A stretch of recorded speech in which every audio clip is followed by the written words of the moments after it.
Փաշինյանը գիտեք, որ ՔՊ համագումարի ժամանակ զոհվածների առջև ծնկի իջավ,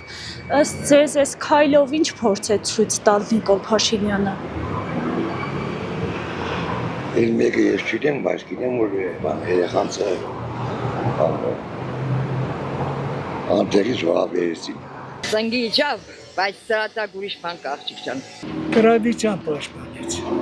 Բոլորս էլ պետք է ծնկի իջնենք մեր նահատակների առջև, որտեղ դրանք մեր այն սերունդներն էին, 18, 19, 20 տարեկան երեխաներն էին, անփորձ երեխաներ, որ զոհ դարձան անհիմն պատերազմի։ Հերթական իր կապիկությունը, որբեսի իր այդ կոմի ժողովրդին մոլոր բանի մեջ գցե, որ ինքը շատ բան վարչապետ է, ժողովրդավար վարչապետ է, այն ապացույց նոր ինքը եթե ծնգե գալես, թող դերասանական չլիներ, եթե հաջորդ օրը ինքը կալանավորում է անհետ կորած զինվորի հորեղբորը, կալանավորում է հերոսածին հայրերին ու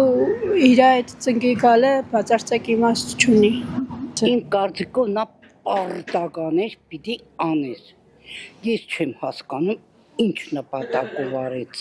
Հարցին չեմ կարող պատասխանել։ Ներողություն իր արարքների համար կուզեր ներողություն խնդրել, երևի այդ տեսքով հայտնես ներողությունը։ Ուրիշ բան չէր կրնային։ Դերասանություն։ Իմ կարծիքով դա։